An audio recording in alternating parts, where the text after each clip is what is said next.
Sub collector Aswathy Srinivas അടക്കമുള്ള ഉദ്യോഗസ്ഥർ കൂടി ഇവിടേക്ക് എത്തിയിട്ടുണ്ട്. മാം, എന്തായാലും രാവിലെ തന്നെ തിരച്ചിൽ തുടങ്ങുകയാണ്. പ്രതികൂല കാലാവസ്ഥയാണ്. ഇന്നലെ പൂർണ്ണമായിട്ട് മഴ മാറി നിൽക്കുകയായിരുന്നു. ഇപ്പോൾ പ്രതികൂല കാലാവസ്ഥ ഒരു വെല്ലുവിളിയാണോ? ഡെഫിനറ്റ്ലി മഴ ഒരു ചാലഞ്ചാണ്. പക്ഷേ ആസ് ഓഫ് നൗ നമുക്കുള്ള ഡെപ്തും വാട്ടറിന്റെ ഫ്ലോയും കൺഡ്യൂസീവ് ആണ്, ഡൈവ് ചെയ്യാൻ കൺഡ്യൂസീവ് ആണ് ആസ് ഓഫ് നൗ.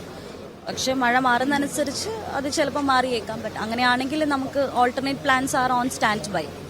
നാവികസേന മാത്രമാണോ ഇന്ന് തിരച്ചിൽ നടത്തുക? അല്ല, ഇന്ന് നമ്മൾ അപ്സ്ട്രീമിലെ സെർച്ച് നേവിയാണ് ലീഡ് ചെയ്യുന്നത്. നേവിയുടെ കൂടെ തന്നെ ഫയർഫോഴ്സും NDRFും കൂടെ സംയുക്തമായിട്ട് തന്നെയാണ് ചെയ്യുന്നത്.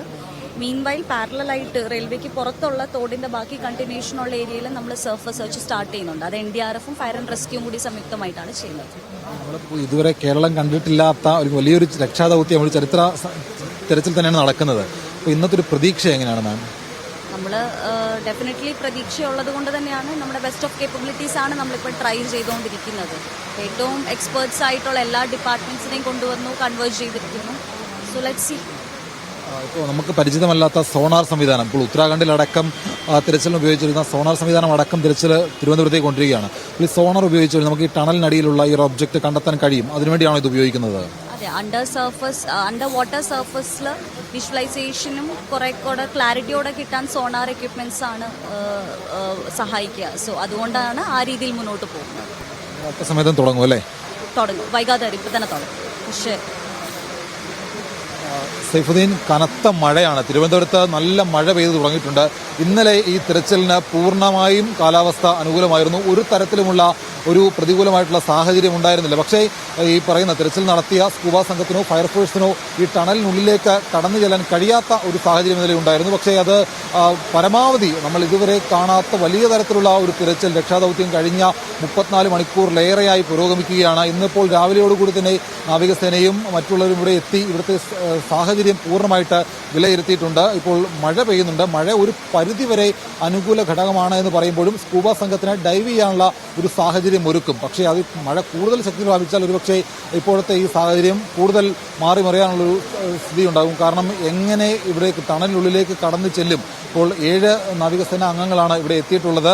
ഇപ്പോൾ 7 നാവികസേന അംഗങ്ങൾ, അതിൽ എത്ര പേര് ഇതിലേക്ക് ഇറങ്ങുമെന്ന കാര്യത്തിലൊന്നും ഇപ്പോഴും വ്യക്തത വന്നിട്ടില്ല. എന്തായാലും ഈ സോണാർ സംവിധാനം ഉപയോഗിച്ചുള്ള ആ ഒരു തിരച്ചിലേക്ക് പോകാനാണ് ഇപ്പോൾ അവർ ഉദ്ദേശിച്ചിട്ടുള്ളത്. എന്തായാലും നമുക്കതിൻ്റെ ദൃശ്യങ്ങളൊക്കെ കാണാം. ഈ സോണാർ സംവിധാനങ്ങൾ ഉപയോഗിച്ചുകൊണ്ട് അവർ പുറത്തേക്ക് ഈ മാമിയിഴഞ്ചൻ തോട്ടിലേക്ക് ഇറങ്ങാനുള്ള ആ ഒരു ക്രമീകരണത്തിലേക്ക് ഇവർ പോവുകയാണ്. എന്തായാലും അല്പസമയത്തിനകം നാവികസേനാ അംഗങ്ങൾ ഇവിടേക്ക് വരിക തന്നെ ചെയ്യും. എന്തായാലും നാവികസേനാംഗങ്ങൾ ഇറങ്ങിയതിന് ശേഷമായിരിക്കും ഈ ഭാഗത്ത് തിരച്ചിൽ നടത്തുക. അതിനുശേഷം ഇതിന്റെ പാരലായിട്ടുള്ള പിൻഭാഗത്ത്, അതായത് ഈ റെയിൽവേ പ്ലാറ്റ്ഫോമുകളുടെ അപ്പുറത്തുള്ള സ്ഥലത്ത് NDRFും അതുപോലെ സ്കൂബ സംഘവും തിരച്ചിൽ നടത്തും. ഇപ്പോൾ ഇന്നലെ രാവിലെ മുതൽ രാത്രി വരെ ഹരി ഇവിടെ ഉണ്ടായിരുന്നു. ഹരി രാവിലെ എത്തിയിട്ടുണ്ട്. ഹരി, ഇപ്പോൾ ഇന്നലെ ഒരു കഴിഞ്ഞ ദിവസങ്ങളിൽ കാണാത്ത തരത്തിലുള്ള ആരോപണ പ്രത്യാരോപണങ്ങളിലേക്ക് ഇന്നലെ പോകുന്നതാണ് കണ്ടത്. ആദ്യ ദിവസം തിരച്ചിലിന് പ്രാമുഖ്യം കൊടുക്കാമെന്ന് പറഞ്ഞ് എല്ലാവരും മാറി നിൽക്കുകയായിരുന്നു. പക്ഷേ ഇന്നലെ നേരെ തിരിഞ്ഞ് ആരോപണ പ്രത്യാരോപണങ്ങളിലേക്ക് റെയിൽവേയെ കുറ്റപ്പെടുത്തി സർക്കാരും കോർപ്പറേഷൻ രംഗത്ത് വരുന്നു, കോർപ്പറേഷൻ കുറ്റപ്പെടുത്തി റെയിൽവേ രംഗത്ത് വരുന്നു. ശരിക്കും ഇന്നലെ ഇതിനകത്ത് എന്താണ് അധികൃതർ തമ്മിലുള്ള ആ ഒരു പഴിചാറൽ കാരണം? പ്രധാനമായിട്ടും ഇതിലെ മാലിന്യം നീക്കം ചെയ്യുന്നതുമായി ബന്ധപ്പെട്ട പ്രവൃത്തിയാണ് ഈ തർക്കത്തിലേക്കും പഴിചാരലുകളിലേക്കുമൊക്കെ എത്തിയത്.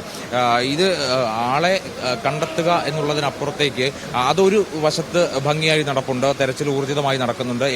സാധ്യമായ എല്ലാ സംവിധാനങ്ങളും ഉപയോഗിച്ച് തന്നെയാണ് തെരച്ചിൽ നടത്തുന്നത് എന്നുള്ളത് മാറ്റി നിർത്തിക്കഴിഞ്ഞാൽ ഇപ്പുറത്ത് ഏറ്റവും ഒടുവിലായി പറഞ്ഞു കഴിഞ്ഞാൽ റെയിൽവേയെ ആക്രമിച്ചുകൊണ്ട് ഇന്നലെ മന്ത്രി നേരിട്ട് രംഗത്തെത്തുന്ന ഒരു സാഹചര്യമുണ്ട്. എന്നാൽ അതേസമയം തന്നെ നഗരസഭയടക്കം കുറ്റം പറഞ്ഞുകൊണ്ട് ADRM അടക്കമുള്ള ആളുകൾ രംഗത്തെത്തുകയാണ്. അതായത് നഗരസഭ പല ഘട്ടങ്ങളിലായി റെയിൽവേക്ക് അയച്ച നോട്ടീസുകൾ ഉയർത്തി കാണിച്ചുകൊണ്ടാണ് മന്ത്രി അടക്കമുള്ള ആളുകൾ ഇന്നലെ സംസാരിച്ചത്. എന്തുകൊണ്ടാണ് റെയിൽവേ നഗരസഭയെ പഴിചാരുന്നത് എന്നുള്ള കാര്യത്തിൽ ഇപ്പോഴും വ്യക്തതയില്ല എന്നുള്ളതാണ് മന്ത്രി പറഞ്ഞത്. കാരണം മന്ത്രി കൂടി പങ്കെടുത്ത യോഗത്തിൽ, അത് തദ്ദേശ സ്വയംഭരണ വകുപ്പ് മന്ത്രിയായ MP രാജേഷ് കൂടി പങ്കെടുത്ത യോഗത്തിൽ വെച്ചാണ് ഈ മാലിന്യം നീക്കം ചെയ്യണമെന്ന് റെയിൽവേയോട് ആവശ്യപ്പെടാൻ നഗരസഭയ്ക്ക് നിർദ്ദേശം കൊടുത്തത്. പക്ഷെ പലതവണയായി മെയ് മാസത്തിലും ജൂൺ മാസത്തിലും ഒക്കെ പലതവണയായി നോട്ടീസ് നൽകിയിട്ടും റെയിൽവേ അത്തരത്തിൽ മാലിന്യം നീക്കം ചെയ്യാൻ തയ്യാറായിട്ടില്ല എന്നുള്ളതാണ്. അത് ഇറിഗേഷൻ വകുപ്പിന്റെ ചുമതല എന്നുള്ള നിലയ്ക്ക് റെയിൽവേ അതങ്ങ് തള്ളിവിടുകയായിരുന്നു. അപ്പോൾ അത് പരസ്പരം അങ്ങോട്ടും ഇങ്ങോട്ടും ഒരു പഴിചാരൽ എന്നുള്ള രൂപത്തിലേക്ക് എത്തി. ഇപ്പോൾ എന്താണ് സംഭവിക്കുക എന്നുള്ളത് കണ്ടറിയണിരിക്കുന്നു.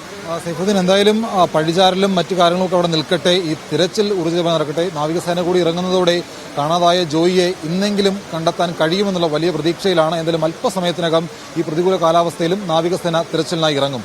സൈഫു.